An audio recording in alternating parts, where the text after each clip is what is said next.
నమస్తే అండి, నేను మీ Swapna. Welcome back to Heavenly Eats. ఇవాళ రెసిపీ ఏంటో మీకు చూస్తుంటే అర్థమైపోయి ఉంటుందండి. అదే అండి వాంగీబాత్. వాంగీబాత్ మీరు చాలాసార్లు చేసే ఉంటారండి. ఇలా ఈ వెరైటీ చేసి పెట్టేయండి, చాలా చాలా డిఫరెంట్గా ఉంటుంది. సో ఎలా చేయాలో చూసేద్దామా అండి?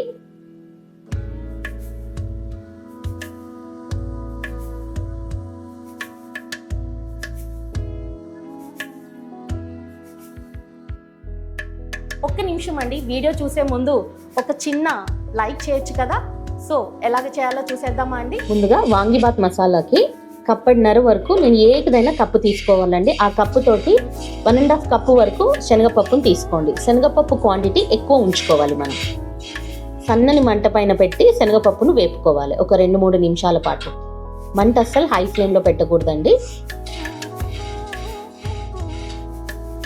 అలా 2-3 నిమిషాలు ఆగిన తర్వాత ఇక్కడ 1 కప్పు వరకు మినప్పప్పును తీసుకోండి. 1.5 కప్పు శనగపప్పు, 1 కప్పు మినప్పప్పు వేసుకోవాలి. వేసుకొని ఒక 2-3 నిమిషాల పాటు అలా వేగనివ్వండి.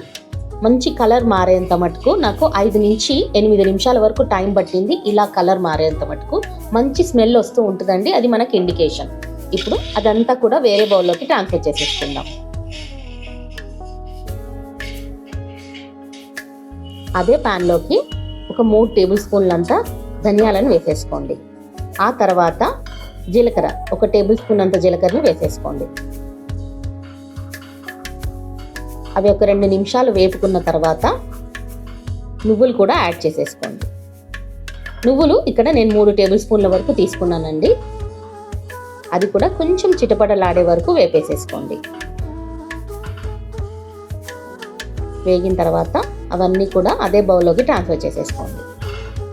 ఇప్పుడు దీంట్లోకి వాంగీబాత్లోకి మసాలా దినుసులు అనేది చాలా ఇంపార్టెంట్ అండి. దాల్చిన చెక్క, లవంగం, జాపత్రి, అలాగే ఇలాచి, బిర్యానీ ఆకు, బిర్యానీ పువ్వు, ఇవన్నీ కూడా చాలా ఇంపార్టెంట్ అండి ఈ వాంగీబాత్ మసాలాకి.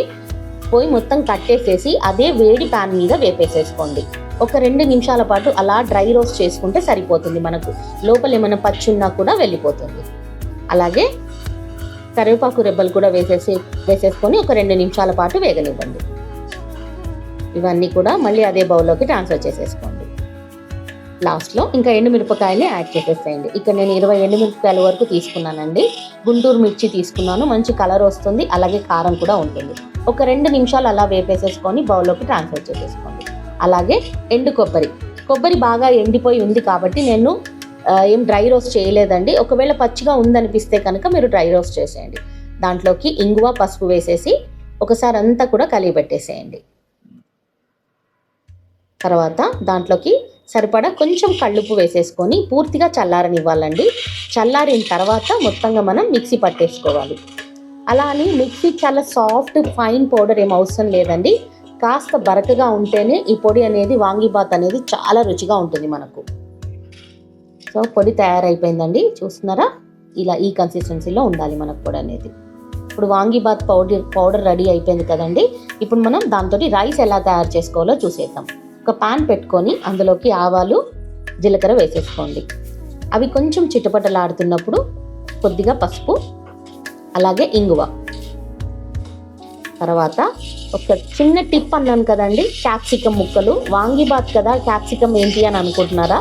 క్యాప్సికమ్ వల్ల వాంగీబాత్ ఫ్లేవర్ అనేది చాలా చాలా టేస్ట్ అనేది చాలా బాగా వస్తుందండి. ఇది చాలా సీక్రెట్ ఇంగ్రీడియంట్ ఇది వాంగీబాత్లోకి. అలాగే ఇక్కడ 4-5 వంకాయ ముక్కలు కట్ చేసేసుకొని వేసేసుకున్నాను. 2-3 నిమిషాల పాటు అలా చక్కగా కలిగి పెట్టేసేయండి. మంట మాత్రం అస్సలు హైలో పెట్టద్దండి, మొత్తం తగ్గించేసే వేపుకోవాలి ముక్కలన్నీ కూడా. ఇప్పుడు ఆ ముక్కలకి సరిపడా ఉప్పు, అలాగే కరివేపాకు రెబ్బలు వేసేసుకొని బాగా కలిగి పెట్టేసేసి మగ్గనివ్వాలండి. ఒక 5 నిమిషాల పాటు ముక్కలు కాస్త మెత్తపడే వరకు ఉడికించుకోవాలి మూత పెట్టుకొని.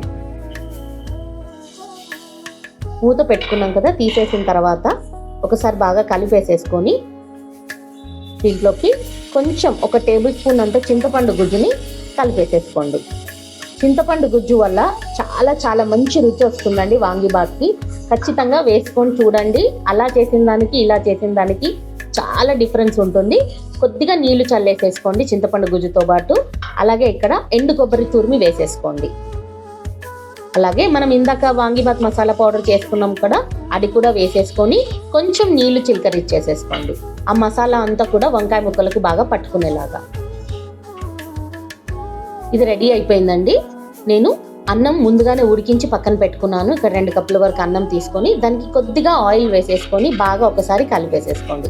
ఆయిల్ వేయడం వల్ల మంచి పొడి పొడిలాడుతూ వస్తుంది అన్నం అంతా కూడా. ఇదే అన్నంలోకి మనం ఇందాక వంకాయ మసాలా చేసుకున్నాం కదా, అదంతా కూడా ఇందులోకి వేసేసుకోండి. ఇందులోకి మనం చేసుకున్నాం కదా, దీంట్లోకి ఒక క్రంచీనెస్ అనేది యాడ్ అవ్వాలి కాబట్టి కొద్దిగా ఆయిల్ వేసేసుకొని ఆ ఆయిల్లోకి కొంచెం మినప్పప్పు, మనకు పంటి కిందకి అక్కడక్కడ తగులుతూ ఉంటే ఆ క్రంచీనెస్ బాగుంటుందండి. అలాగే జీడిపప్పు వేసుకొని ఒక 2 నిమిషాల పాటు అలా వేగనివ్వండి. అలాగే ఎండుమిరపకాయలు, కరివేపాకు వేసేసి స్టవ్ కట్టేసేయండి.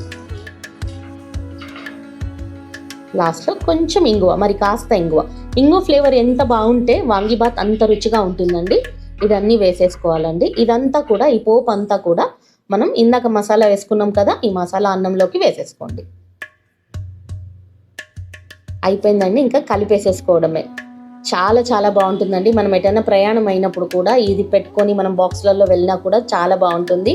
స్పెషల్ గెస్ట్లు ఎవరైనా వచ్చినప్పుడు కూడా వెజిటేరియన్లో ఇది ఒక స్పెషల్ రెసిపీ అండి. సో ఇంకెందుకు లేట్ అండి, మీరు కూడా ట్రై చేయండి.